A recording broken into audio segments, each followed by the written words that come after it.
Hey guys, welcome to Joe Ciminera Presents. I'm Joe Ciminera. Today we're going to talk about television. Is television dead?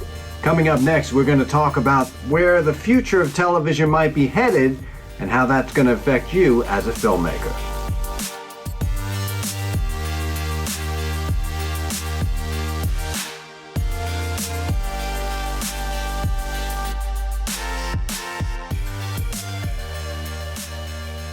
So if you look at the history of the television, right, when color TV came out around 1952, I mean, it was initially not such a big hit because the TV was just so expensive to buy. So it became more of like a real high-end luxury that most people couldn't afford.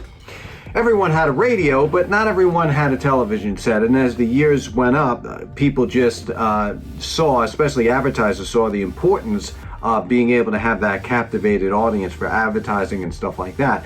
Even in the early stages of television, advertising was so slim that they had blackout hours, usually like graveyard hours after 12 midnight, where the television set would go completely black because you just didn't have the advertisers to sustain the airtime. Now, there's just so much content, so much advertising, there's hardly no remnant or black time out there.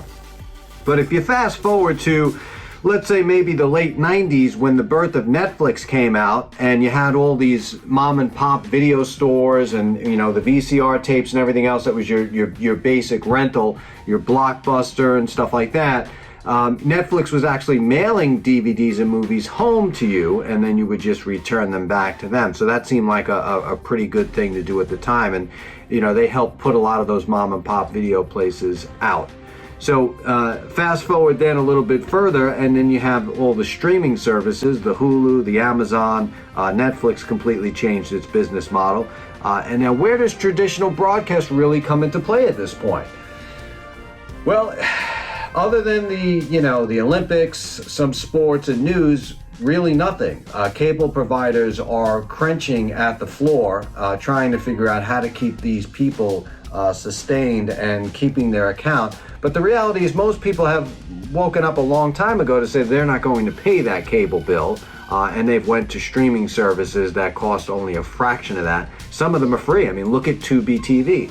Tubi TV, you can get all the great movies that are out there on Amazon, maybe Netflix because they're their own circle. But most of the streaming services that have today's up-to-date like movies like right now, Tubi TV will be streaming for absolutely free. I mean, you might have to put up with a commercial popping up now and again, but that's obviously how they make their money. But that seems to be where the future of television is going. So, you know, if you're a TV producer, and again, I know many of them, and I know many writers that sort of still pitch their ideas, but it's becoming a dinosaur. And do you really need TV and all their bull crap to go with it? Because believe me, that's what you get a lot of times at those stations. So, you know, you as a filmmaker or a TV producer can make your project, you can put it up and slap it up on a video on-demand platform and do quite well and engage the audience. I mean, the only thing you'd be missing out on a broadcaster airing that is obviously the eyeballs because they have the audience set in place. But I will tell you that most broadcasters, especially TV broadcasters nowadays, are not giving licensing deals. So, you know, many years ago when you thought you could get the support of a network, you know, giving you $30,000 to $150,000 to produce each episode of your particular series, it just doesn't happen like that anymore. You know, so they're making barter deals where you give them the 13 episodes already finished. You can sell the airtime. You know, they'll split it 3.5 minutes each because the average half-hour show is going to have about 7 minutes worth of commercial time.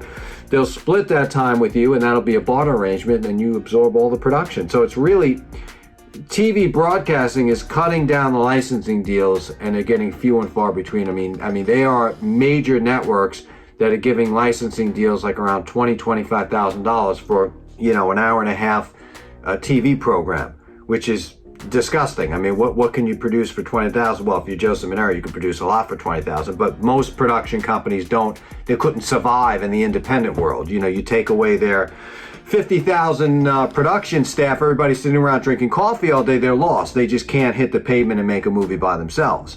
But that's not you or I. So to go back to how this whole conversation is actually going to help you, it actually does help you because it gives you the ability to distribute your content right to the consumer a lot faster, a lot quicker, And, you know, I've said this before, Amazon is still the biggest game in town. So you can produce a whole TV series for an inexpensive amount of money, try to find the advertising. I have a whole course on this called Funded and Filmed, but, you know, just take my advice right here. You can produce the full half hour, go find the sponsorships, put it in there, try to break even, and then rely on the royalty payments from Amazon, which are still quite good. They're still fair. I don't know if they'll change around the algorithms again.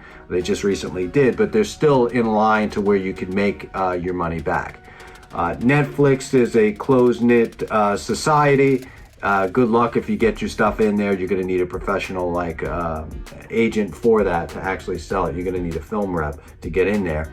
It's getting harder and harder, you know, and they're becoming a lot where they're producing a lot of their own content too. So very rarely will they be purchasing anything that's coming in. Redbox is sort of dying out. I mean, you could see maybe one or two of their kiosks in a city now. They're totally down, and they're trying to survive with the on-demand platform, because they do make some deals with some major production companies and major distribution houses that give them the first rights to roll out with DVDs. But my opinion is not going to be around for long. So still the best game in town, and is definitely Amazon. You know, broadcasting is going to start to slip away more and more. I mean, you can get commercial advertising now on a DI spot for just a ridiculous amount of money, which you could never do years ago. They're just not filling the advertising. So everyone seems to be going online. So what's the future after online TV? Well, that's the $10 billion question. You know, if you can be creative enough to see the future of television, where it's going. I have a couple of ideas on where independent film should be, and I might be releasing that shortly. But for now, know this, that, you know, don't be banging your head up against a television broadcaster, trying to traditionally sell your idea to them, my friends, because you are most of the time going to be wasting your time. And I'd rather see your time put somewhere where you can actually start to grow your own audience, have that captivated society that you're going to build that's always going to be rolling out with your stuff, good, bad, or ugly. So lights, camera, action, get to making your project, get it out there, and don't rely on anybody else but yourself.